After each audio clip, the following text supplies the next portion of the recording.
Okay, welcome to the new video, students. Today we are going to start a new chapter. See, students, in this chapter there is only one topic. This is chapter number 14. The name of chapter is ecosystem and energy flow. तो 14.1, 14.2, 14.3 and 14.4 ये topic excluded है, means तुम लोगों को ये पढ़ना नहीं है, ये 25% सिलेबस रिडक्शन में ये गायब हुआ है, ठीक है। और एक टॉपिक है इसके बाद 14.6, ये भी टॉपिक जो है वो वैनिश है, ये नहीं, तुम लोगों को पढ़ना नहीं है, ठीक है ना। ये सिलेबस रिडक्शन के अंदर जो है वो इसको उड़ा दिया। अब हमको सिर्फ ये चैप्टर के अंदर एक ही टॉपिक पढ़ना है, that is 14.5 succession.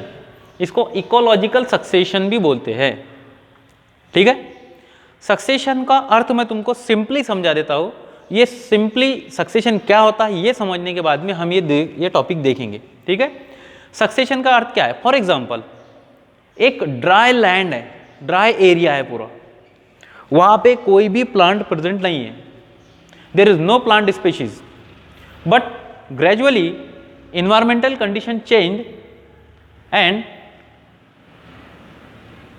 occurrence of few plants occurred there। वहाँ पे छोटी छोटी घास उगना स्टार्ट हो गई, ठीक है। अब वो छोटी छोटी घास उगी, घास बहुत फैल गई वो, और जब घास वहाँ पे तैयार हो गई तो वहाँ का इन्वायरमेंट ऐसा हुआ कि वहाँ की सॉइल ऑर्गेनिक मैटर में रिच हो गई, ठीक है। अब कहीं से बीज जुड़ के आए दूसरे पौधों के, बड़े पौधों के, और वो ग्राउंड पर गिरे। अब ग्राउंड पर गिरने के बाद में वहाँ पे पहले छोटी छोटी घास थी, ये घास उगने लगी, मरने लगी, उगने लगी, मरने लगी, और वहीं पे जमा होने लगी, ठीक है। तो वहाँ क्या हुआ, वहाँ पे घास का एक मैदान तैयार हुआ था। अब वहाँ पे बीज उड़ के आने लगे दूर दूर से, और वहाँ पे छोटे छोटे पौधे उगने लगे जो कि 2 फुट के, 3 फुट के हैं, जिसको हम हर्ब्स बोलेंगे या श्रब्स बोलेंगे, ठीक है। अब हर्ब श्रब्स वहाँ पे उगने लगे। 20 साल 40 साल बाद क्या हुआ कि यहाँ ये जो हर्ब्स और श्रब्स के बीज यहाँ पे गिरते थे, लीव्स यहाँ पे गिरते थे, है ना, तो यहाँ पे क्या आने लगे, क्रोज, बर्ड्स आने लगे।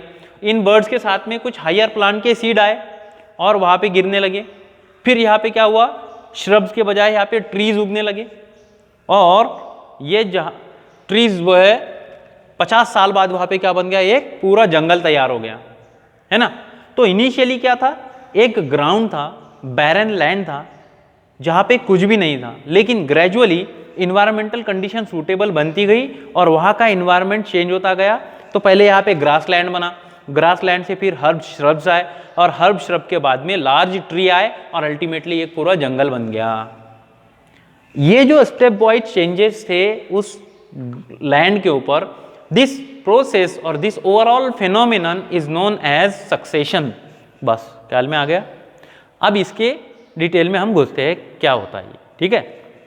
देखो, अब ये जो ओवरऑल पैटर्न तुम्हारे समझ में आ गया, अब थोड़ा सा हमको बुकिश लैंग्वेज में समझना है कि क्या है ये actually. See students, ecological succession it is nothing but the special pattern of different plant species. Special pattern होता है कि एक पर्टिकुलर एरिया में स्टेज वाइज कौन कौन सी स्पेशीज वहाँ पे आ रही है, उसको हम बोलते हैं स्पेशियल पैटर्न, ठीक है। ये स्पेशल पैटर्न के अंदर बहुत सारी स्टेप्स होती है। ये प्रोसेस एकदम फास्ट नहीं होता है, it require hundreds of years भी लग सकते हैं इसको, ठीक है। 50 साल, 100 साल, 200 साल भी इसको लग सकते हैं, है ना। तो ये ग्रेजुअल प्रोसेस है, बहुत स्लो प्रोसेस है, एकदम अचानक से ये होने वाला नहीं है। देखो इसके अंदर कौन कौन सी स्टेप है। It involves nudation, then it involve invasion, invasion means attack of other species, है ना, then ecesis, then aggregation, competition, then coaction, then reaction, and ultimately stabilisation, है ना। ये सारे प्रोसेस होने के बाद में वो जंगल क्या हो जाएगा, स्टेबलाइज हो जाएगा, और वहाँ पे फिर वो चेंजेस कोई नहीं होंगे, है ना। तो ये बोलते हैं कि एक इन्वायरमेंटल कंडीशन टोटली वहाँ पे क्या होना, चेंज होना, है ना। तो ये हो रहा है।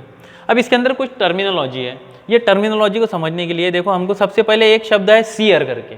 Shear means the sequence of communities, जो भी कम्युनिटी वहाँ पे आ रही है उनको हम क्या बोलते हैं, सीयर बोलते हैं। और वो जो स्टेज होती है उनको सेरल स्टेजेस बोलते हैं। क्या बोलते हैं? सीयर यानी मैंने बताया यहाँ पे सीक्वेंस ऑफ कम्युनिटी, और होता है एक सेरल स्टेजेस।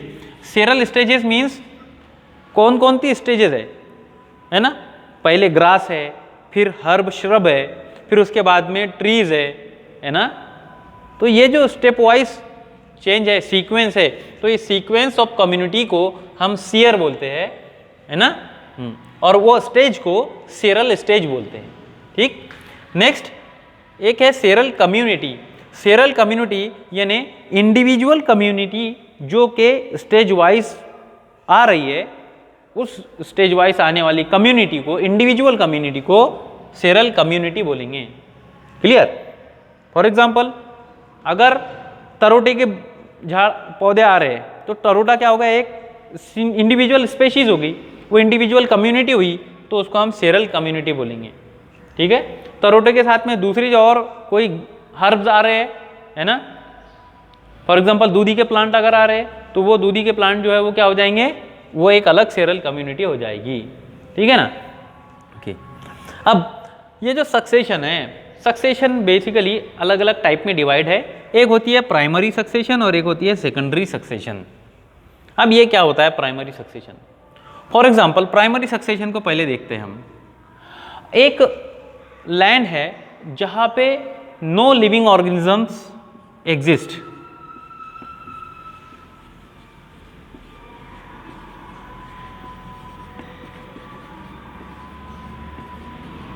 और फाउंड। ठीक है। एक लैंड है, एक एरिया है जहाँ पे कोई भी लिविंग ऑर्गेनिज्म वहाँ पे प्रेजेंट नहीं है। अब ऐसे बैरन लैंड, इसको क्या बोलेंगे हम? बैरन लैंड बोलेंगे। बैरन लैंड यानी बंजर खेती, है ना?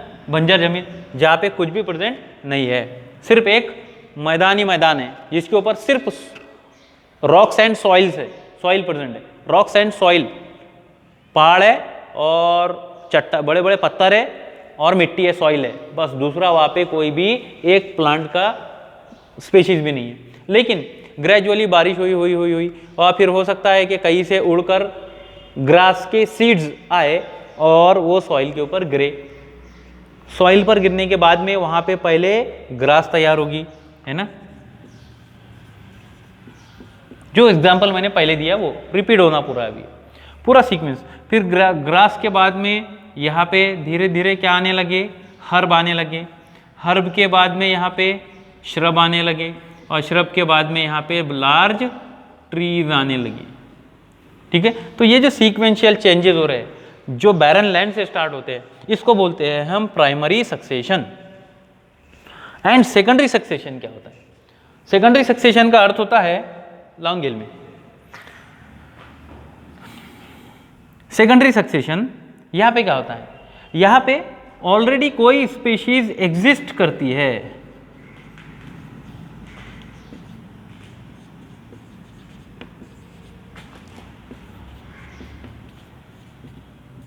एग्जिस्ट, है ना?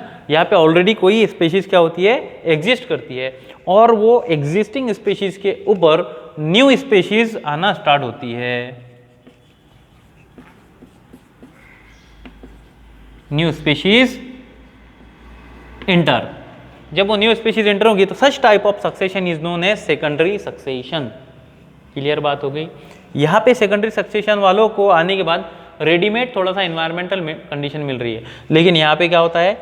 किसी ना किसी को स्टार्टअप करना पड़ता है ना, बैरन लैंड पर। तो वो हो गया प्राइमरी सक्सेशन। बात ख्याल में आई? इसको और एक तरीके से समझ सकते हैं तुम लोग कि सक्सेशन अभी अलग अलग टाइप के होते हैं, है ना? ग्रासलैंड सक्सेशन इकोसिस्टम के अंदर अलग तैयार होता है ना? एक्वाटिक सक्सेशन अलग अलग तैयार होते हैं, है ना? डेजर्ट सक्सेशन भी अलग अलग तैयार होता है। फॉर एग्जांपल अगर मैं बताऊँ तुम लोगों को, तो ये एक डेजर्ट कंडीशन है ना? और डेजर्ट कंडीशन पे यहाँ पे ये बड़े बड़े रॉक्स प्रेजेंट है ना? ये क्या है? यहाँ पे ऐसे बड़े बड़े रॉक्स प्रेजेंट है। ये रॉक्स के ऊपर ग्रेजुअली क्या तैयार होने लगे? यहाँ पे लाइकेंस तैयार होने लगे। ठीक है। अब लाइकेंस जो है ये क्या करते हैं? एक एसिड प्रोड्यूस करते हैं, से फॉर एग्जांपल कार्बोनिक एसिड वगैरह ये प्रोड्यूस करते हैं। ठीक है। ये कार्बोनिक एसिड प्रोड्यूस करने की वजह से एक ये जो रॉक है वो थोड़ा सा लूज होता है। लूज होता है मीन्स इसकी सरफेस के ऊपर थोड़ा सा क्या होता है, कोरोजन या इरोजन का प्रोसेस होता है, इरोजन का प्रोसेस स्टार्ट होगा। Next factor is that cold and heat shocks. Cold के शॉक्स और हीट के शॉक्स। देखो डिजर्ट एरिया में जब ठंडी होती है तो बहुत ज़्यादा ठंडी होती है, और जब गर्म होता है तो बहुत ज़्यादा गर्म होता है। तो जब गर्म हो गया तो ये गर्म होने की वजह से रॉक्स की इंटरमोलिकुलर फोर्सेस लूज होगी और ये एक्सपांशन होगा। इसके अंदर क्या होगा, एक्सपांशन, है ना। अब ऐसा मत समझना कि रॉक है तो पहले रॉक छोटा दिख रहा था और गर्मी की वजह से रॉक जो है इतना बड़ा हो गया, ऐसा विजिबल एक्सपांशन नहीं होता है उसके अंदर, लेकिन इंटरमोलिकुलर फोर्सेस लूज होने की वजह से यहाँ पे एक्सपांशन होगा। देयर इज अ रूल, है ना, जे जब भी कोई ऑब्जेक्ट हीट होता है इट एक्सपांड्स। और दूसरा मैकेनिज्म होता है कोल्ड का। जब कोई मॉलिक्यूल, जब कोई सब्सटेंस को हम कोल्ड करते हैं तो वो क्या होता है, वो श्रिंक होता है ना। तो श्रिंक, जब रात में क्या होगा, मॉलिक्यूलर फोर्सेस स्ट्रांग होंगी तो ये श्रिंक होगा, और दिन में ये क्या होगा, एक्सपांड होगा। ये एक्सपांशन और श्रिंकेज की वजह से ये रॉक्स के अंदर क्या आ जाती है, क्रैक्स आ जाते हैं, ठीक है। से फॉर एग्जांपल फिर यहाँ पे क्या हुआ, यहाँ पे रेनी सीजन के अंदर क्या हुई, बारिश हुई तो यहाँ पे पानी जो है वो ये क्रैक्स के अंदर जाएगा और इसको वीक करेगा, रॉक को, ठीक है। साइमल्टेनियसली ये सारे फैक्टर एक साथ काम कर रहे हैं ना।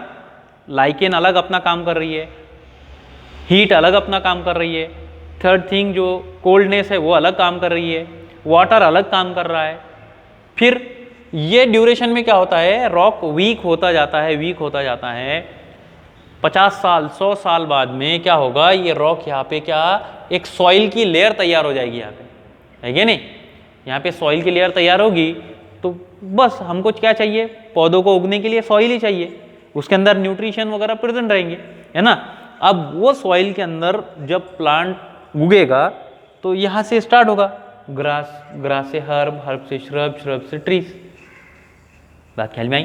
ये सीक्वेंशियल चेंजेस होते हैं, है ना। इसको डिजर्ट सक्सेशन बोल सकते हैं हम। बात ख्याल में आई। तो ये इकोलॉजिकल सक्सेशन ऐसे चेंजेस होती है, सिचुएशन क्या होती रहती है, चेंजेस होती रहती है। होप ये आप लोगों को समझ में आया होगा, ठीक है। बहुत छोटा टॉपिक है और बहुत 2 नंबर के लिए तुम लोगों को ये इंपॉर्टेंट है एग्जाम में, ठीक है ना। इसके अंदर कुछ टर्मिनोलॉजीज है वो भी तुम लोग देख लेना, ठीक है। इसके बाद हम नेक्स्ट वीडियो में नेक्स्ट चैप्टर को देखेंगे। Okay, till then thank you.